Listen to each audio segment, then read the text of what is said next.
Friends, இன்றைக்கி நான் என்ன குக் பண்ண போகிறேன்னா செட்டிநாடு ஃபிஷ் கறி. இதில் வந்து தக்காளி, வெங்காயம், பூண்டு, கருவேப்பிலை, அப்புறம் மிளகு, சீரகம், அப்புறம் கொஞ்சம் வெந்தயம் எல்லாத்தையும் போட்டு நல்லா ஃப்ரை பண்ணிக்கிட்டோம்.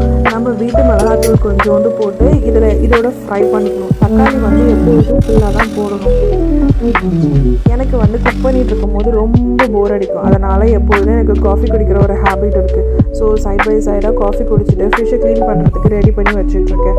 அதே மாதிரி நான் குக் பண்ணுறதுக்கு வந்து எப்பொழுதுமே கொஞ்சம் சால்ட் யூஸ் பண்ணுவேன். அப்போ தான் ரைஸ் வந்து நல்லா பூத்து வேகும்னு சொல்லுவாங்கள்ல, அந்த மாதிரி வேகும். நான் சாதத்தை வடித்து தான் அதிகமாக சாப்பிடுவேன். எனக்கு அதில் ஒரு இன்ட்ரெஸ்ட்டு. அதுக்கப்புறம் நான் கல்லுப்பையும் ஏன் யூஸ் பண்ணுறேன்னா, இது இயற்கையான முறையில் கிடைக்கிறதுனால. இப்போது வந்து ஃபிஷ் மசாலாவுக்கு தேவையானது எல்லாத்தையும் ரெடி பண்ணி வச்சுக்கணும். ஒரு ஆனியன் அண்ட் தென் 1 டொமேட்டோ, அரைச்சி வச்ச மசாலா. இப்போது இங்கே 1 மேங்கோ அண்ட் தென் கறி லீஃப், ஆனியன், இது வடவம்னு சொல்லுவாங்க, பிளாக் கலரில் இருக்கிறது. இதில் வந்து வெந்தயம், சின்ன வெங்காயம் அண்ட் தென் விளக்கெண்ணெய்லாம் இருக்குது. சைட் பை சைட் சாதமும் ரெடி ஆகிட்டுருக்கு. இதில் நல்லெண்ணெய் நான் வந்து நெல்லாரை பிராண்ட் யூஸ் பண்ணுறேன். இதில் கேலோரிஸ் வந்து 88 இருக்குது.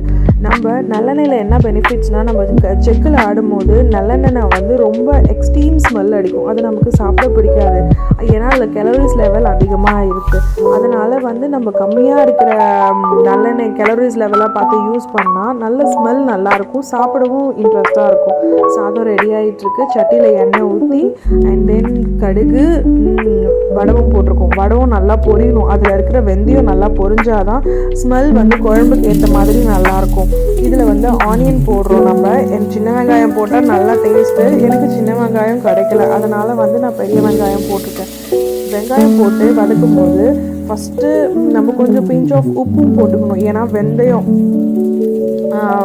வந்து வடவத்தில் இருக்கிறதுனால நம்ம உப்பு போடும்போது எல்லாம் சேர்ந்து ரியாக்ட் ஆகும். ஸோ அதனால் வந்து ஸ்மெல்லும் நல்லாயிருக்கும். கறி லீஃப் போட்டு நல்லா ஃப்ரை பண்ணிகிட்ருக்கோம். நம்ம சட்டியில் சமைக்கும் பொழுது நம்ம மரக்கரண்டி இல்லாட்டி கொட்டாஞ்சில் செய்யப்பட்ட கரண்டியில் யூஸ் பண்ணால் நல்லது. நம்ம வந்து சில்வர் ஸ்டீல் போட்டோன்னு வச்சுக்கோங்களேன், அப்போது வந்து அதுலேருந்து இருக்கிற மண் இதெல்லாம் வந்து சான்சஸ் இருக்குது.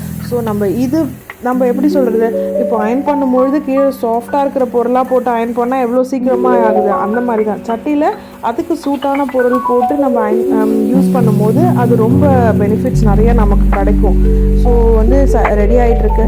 மஞ்சத்தூளும் உப்பும் போட்டோடனே சீக்கிரமாக வந்து வெங்காயம் தக்காளி எல்லாம் வதங்கிடும். அதுக்கப்புறம் அரைச்சி வச்ச மசாலாவை யூஸ் பண்ணி நல்லா கிளறிட்டே இருக்கணும். இதில் வந்து நான் என் மசாலா ரெடி பண்ணும்போது நான் இதில் கொஞ்சம் வெந்தயம் ஆட் பண்ணதுனால கசப்பு தன்மை இருக்கும் குழம்பு. நீங்கள் வந்து அதுக்கு தேவையான புளி போடும்பொழுது அது வந்து ஸ்மெல் நல்லாயிருக்கும். அதே மாதிரி சால்ட் வந்து கல்லுப்பு நான் கையால் தான் யூஸ் பண்ணுவேன். ஏன்னா என்னோட ஒரு நம்பிக்கை, ஏன்னா இதெல்லாம் பாட்டி சமையல் மாதிரி. ஸோ அதனால் வந்து கல்லுப்பு வந்து கையால் எடுத்து போடும்போது அது டேஸ்ட்டே டிஃபராக இருக்கும். பாருங்கள், இதுதான் ஃபைனல் ரிசல்ட்டு. செட்டிநாடு ஸ்டைலில் வந்து ஃபிஷ் கறி.